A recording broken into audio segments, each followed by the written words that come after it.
저녁에는 사도 베드로가 감옥에서 기적적으로 탈출한, 기적적으로 나오게 된 그 일을 함께 살피면서 은혜를 받았습니다.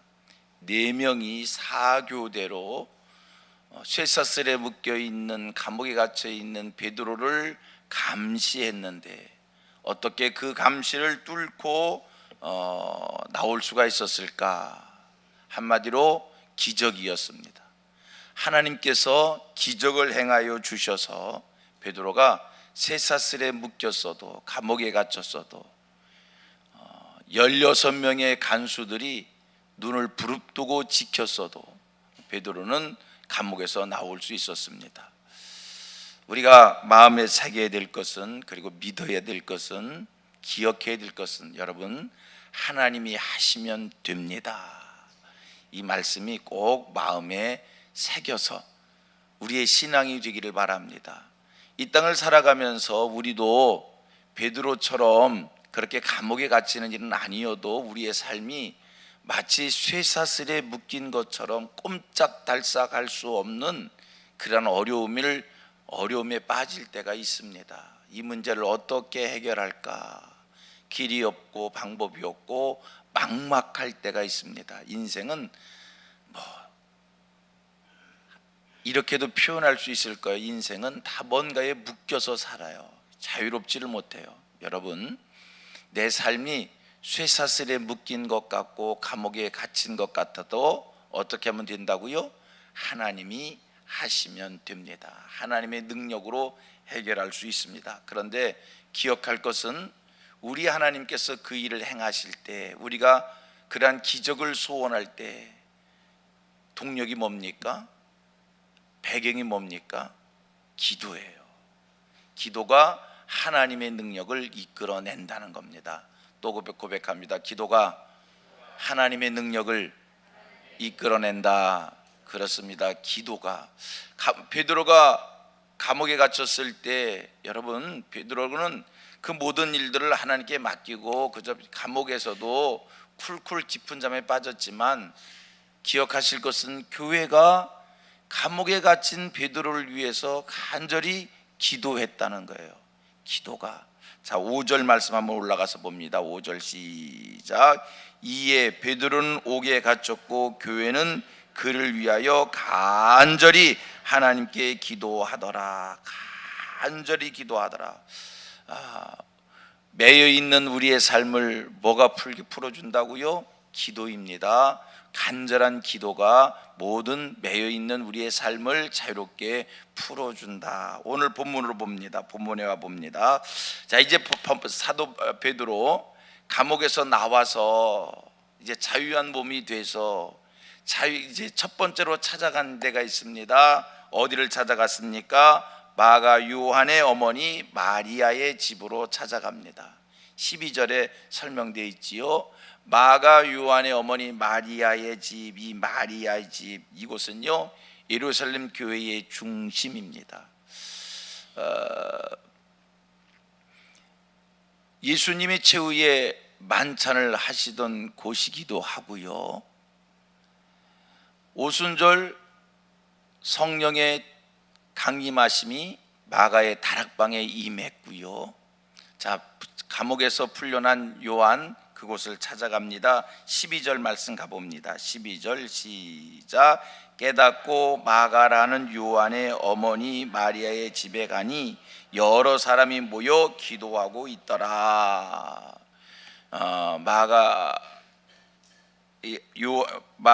요한의 어머니 마리아의 집에 찾아가니 여러 사람이 뭐하고 있더라? 기도하고 있더라. 5절 말씀과 연결해서 보면 이들의 기도는 어떤 기도입니까? 간절한 기도입니다. 성도님들, 우리의 기도가 간절한 기도이기를 원합니다. 예수님도 우리에게 기도를 가르쳐 주실 때 이렇게 기도하라 라고 하시면서 중언부언하지 마라. 여러분, 우리의 기도가 간절한 기도이기를 원합니다. 간절한 기도가 있는 그곳에 하나님의 능력이 임합니다. 기도 응답이 있습니다. 그러면 간절한 기도란 어떤 기도를 간절한 기도라고 이야기하는가? 성경 몇 곳을 한번 찾아가 봅니다. 어떤 기도가 간절한 기도인가? 누가복음 22장 44절 말씀입니다. 그냥 제가 읽을게요.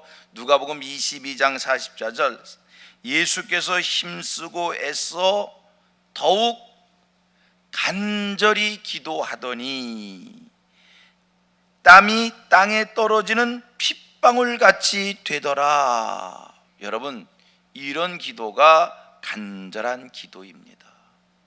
예수님이 힘써 기도하면서 더 힘써 기도하면서 간절히 기도하는데 이마에서 땀이 떨어져요. 뭐처럼 됐다고요? 핏방울 같이 됐더라.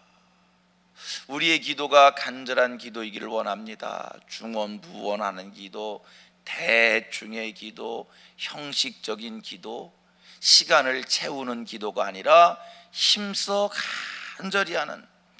창세기의 말씀을 가보면 야곱도 야복 강가에서 기도를 했는데 아주 사생결단을 합니다. 천사가 나타났습니다. 천사와 씨름을 합니다.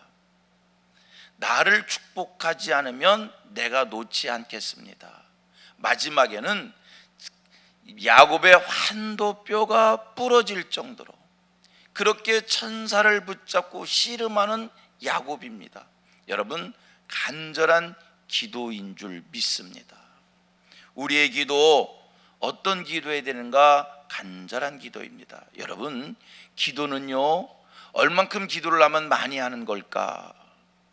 얼만큼 기도하면 기도의 분량을 채우는 것일까?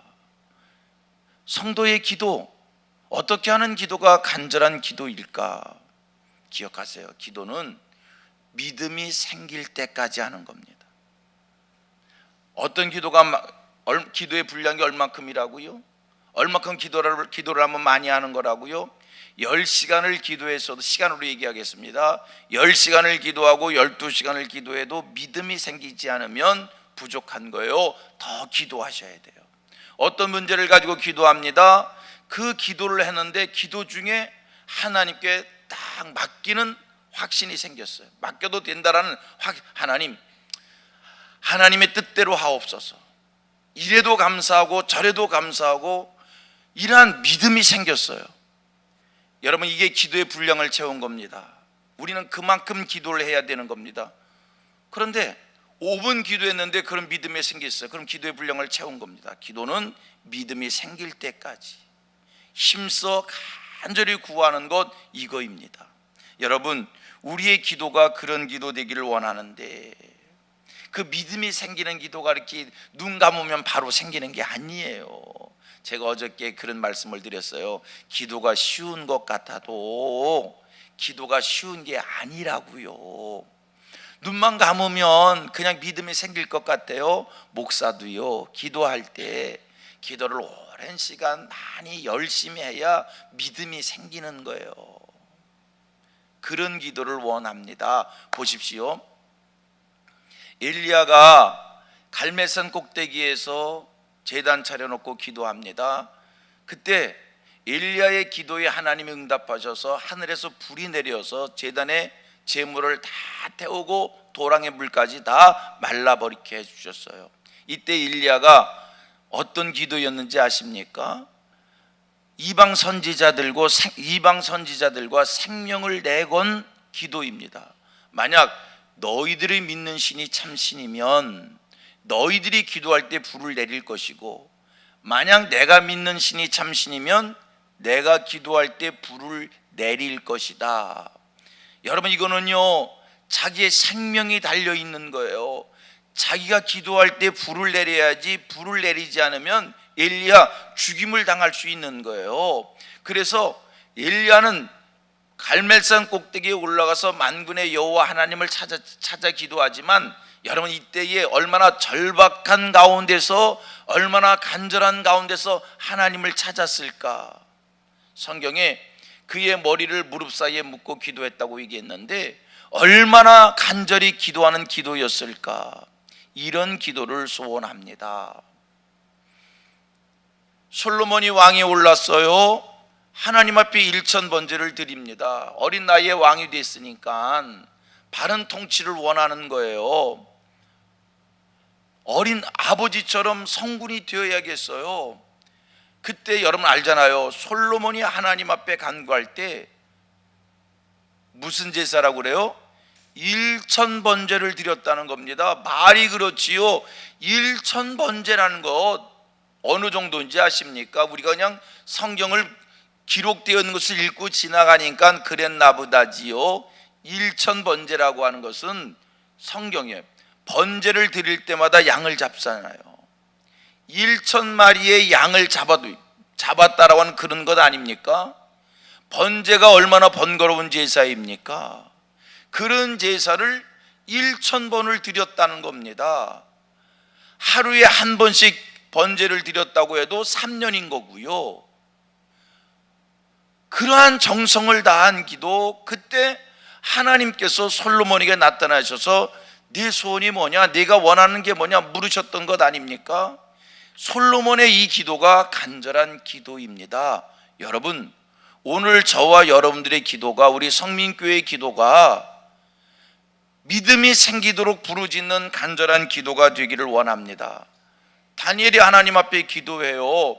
하루에 3차례씩 조국을 향해 창문을 열었고 기도합니다. 그때 만약에 왕 외에 다른 신에게 기도하면 가만두지 않는다고 그랬어요. 다니엘, 자기가 조국을 향해 창문을 열고 기도할 때 자기의 결과가 어떻게 될 줄 알고 죽임을 당한다는 걸 알면서도 그 조국을 향해서 창문을 열고 하루에 3차례씩 기도합니다. 이게 간절한 기도예요. 생명을 담은 기도, 이게 간절한 기도예요.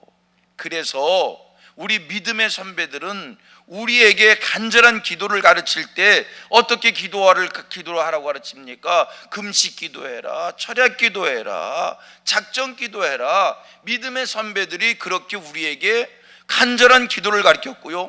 놀라운 것은 지난날 한국교회가 금식 기도하고 철야 기도하고 작정 기도할 때 놀라운 하나님의 응답을 경험했다는 사실입니다. 다시 우리가 이런 기도를 회복할 수 있기를 원합니다. 우리가 기도를 해도 너무 점잖게 기도해요. 너무 얌전히 기도해요. 혹이나 우리의 기도가 시간을 채우는 기도는 아닌지, 형식적인 기도는 아닌지, 다시 성경으로 돌아와서 정말 믿음의 선배들이 소나무를 붙잡고 소나무로 뿌리를 뽑는 마음으로 기도했던 그런 정신의 기도를 회복할 수 있게 되기를 원합니다. 기도가 쉽다고요? 결코 쉽지 않습니다. 내 마음속에 믿음이 생기는 그 기도 쉬운 게 아니에요. 그런 기도를 하나님이 우리 성민교회에 회복시켜 주시길 원합니다. 이 자리에 모인 여러분들에게 그런 기도가 회복될 수 있기를 원합니다. 그래서 이 교회에 기도의 함성이 가득 차고, 이 교회에 기도의 사람들이 벌떼같이 일어나고, 여러분, 교회의 능력이 뭡니까? 교회의 힘이 뭡니까? 재정이라고요? 교회의 능력과 교회의 힘이 뭡니까? 숫자라고요? 아니요. 기도의 사람이 교회의 능력이요, 교회의 힘인 줄 믿습니다. 우리 교회에 능력 있기를 원합니다. 기도의 사람이 벌떼와 같이 일어나기를 원합니다. 그런 의미로 우리 교회 30개의 중보기도팀을 소원했고요. 지금 36개의 중보기도팀을 만들어 놓았는데 형식적인 중보기도팀이 되지 않기를 원합니다. 정말 간절히 기도하는 중보기도팀이 되기를 바랍니다. 36개의 중보기도팀이 오늘 성경 속에 이런 간절한 기도의 모임이 된다고 하면, 여러분, 요한 웨슬레 선생님은 하나님 앞에 기도할 때 내게 50명의 사람을 주시옵소서라고 기도했어요. 50명의 사람을 주시면 세계를 나의 교구로 삼겠습니다. 그렇게 기도했어요. 우리 성민교회 30개 이상의 중보기도팀이 정말 힘있게 기도한다면 대한민국을, 이민족을, 세계를 하나님이 원하시는, 하나님이 기뻐하시는 그러한 조국과 그러한 하나님의 나라가 임하는 이 땅이 되게 할 줄로 믿습니다. 간절한 기도가 살아나는 우리 성민교회 되어지기를 축복합니다. 갑니다.